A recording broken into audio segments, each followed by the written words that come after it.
एक जंगल में बने गुफा महल में राक्षा नाम का एक बहुत ही खूंखार राक्षस अपने परिवार और साथियों के साथ रहता था।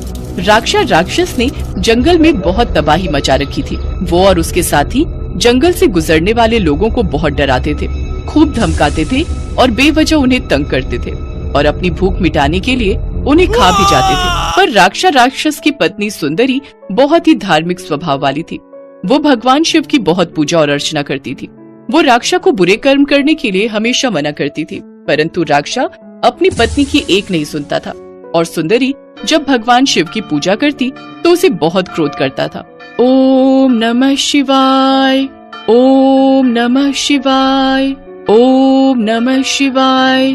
तुमसे कितनी बार कहा है, इस शिव की पूजा मत करा करो। ये समस्त देवी देवता हमारे दुश्मन हैं और तुम अपने साथ साथ हमारी बेटी को भी उस शिव की पूजा करने की शिक्षा दे रही हो। आज के बाद अगर तुमने इसकी पूजा की तो मैं तुम्हें घर से निकाल दूंगा। राक्षा राक्षस ने पूरी तरह सुंदरी को शिव जी की पूजा करने के लिए मना कर दिया। माँ, पिताश्री आपको शिव जी की पूजा करने के लिए मना क्यों करते हैं? आप तो कहते हो कि शिव जी हमारे पिता हैं और माता पार्वती हमारी माता, तो हम अपने माता पिता की पूजा क्यों नहीं कर सकते? अब आप उनकी पूजा कैसे करोगे? बेटी शिवाल्या, मैं जानती हूँ तुम्हारे पिताजी अधर्म की राह पर चल रहे हैं और अधर्मी व्यक्ति का एक दिन बुरा अंत होता है।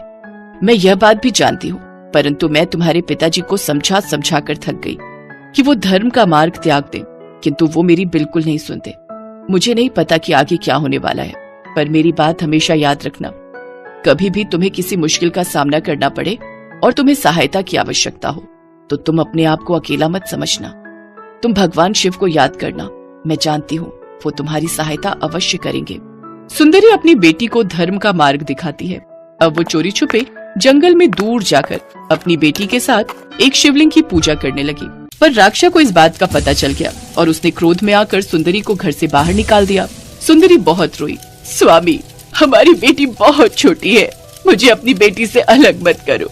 मैं अपनी बेटी के बिना नहीं रह सकती, मुझे यहाँ से मत निकालो स्वामी, मैं अपनी बेटी के बिना नहीं रह सकती।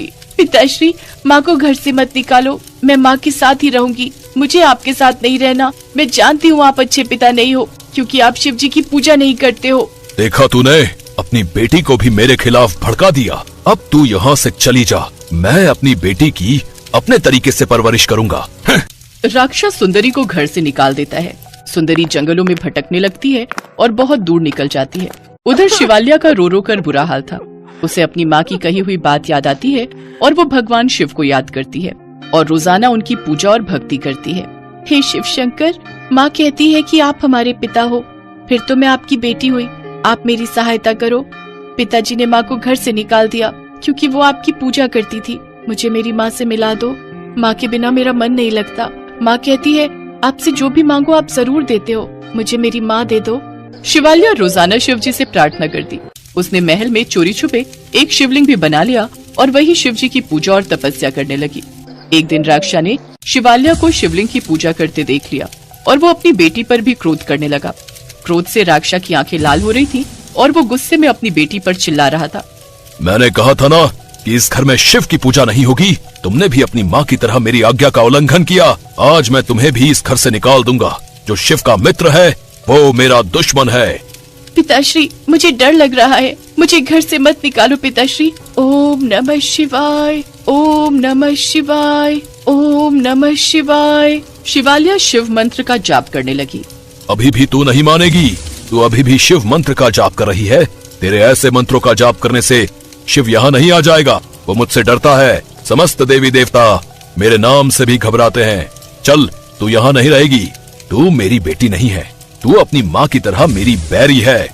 कभी शिवाल्या की माँ सुंदरी वहाँ आ जाती है। सुनिए, मेरी बेटी को छोड़ दीजिए, मैं इसे अपने साथ ले जाऊंगी, इसे छोड़ दीजिए। अब नहीं लगता है, तुम दोनों का अंत करना ही होगा। मैं तुम दोनों को जीवित नहीं छोड़ूंगा। राक्षा ने अपनी राक्षसी प्रवृत्ति दिखाई थी, पर जैसे ही राक्षस सुंदरी और शिवाल्या को मारने लगता है, अचानक भगवान शिव वहाँ प्रकट हो जाते हैं। उनका तीसरा नेत्र खुला हुआ था और वे अत्यंत क्रोध में थे। शिव जी को अपने सामने देखकर राक्षा घबरा जाता है। उसके पश्चात शिव जी और राक्षा में युद्ध होता है और अंत में शिव जी राक्षा जैसे पापी असुर का संहार कर देते हैं। इतना सब कुछ होते देखकर शिवाल्या घबरा जाती है। बेटी शिवाल्या, घबराओ नहीं, अब सब कुछ ठीक है। मैंने एक दुष्ट का संहार किया है। जो भी अधर्मी और पापी होते हैं उनको दंड मिलना अति आवश्यक है। अब तुम निर्भय होकर अपनी माँ के साथ सुख से जीवन यापन करो। अब तुम्हें किसी से भी डरने की कोई आवश्यकता नहीं है।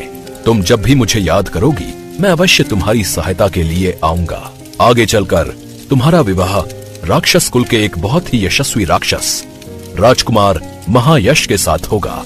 और मैं तुम्हें वचन देता हूँ कि मैं और देवी पार्वती अपने हाथों से स्वयं तुम्हारा कन्यादान करेंगे। सदा खुश रहो। शिवाल्या को आशीर्वाद देकर भगवान शिव अंतर्ध्यान हो जाते हैं। उसके पश्चात सुंदरी अपनी बेटी शिवाल्या के साथ बिना किसी डर के जीवन बिताने लगी। कुछ सालों बाद जब शिवाल्या बड़ी हुई तो शिव जी के कहे अनुसार उसका विवाह राक्षस कुल के राजकुमार महायश के साथ तय हो गया। विवाह के दिन अपने दिए हुए वचन के अनुसार भगवान शिव माता पार्वती के साथ विवाह में पहुंचते हैं और शिवाल्या का कन्यादान करते हैं। ये देखकर सुंदरी और शिवाल्या दोनों के नेत्र खुशी से छलकने लग जाते हैं।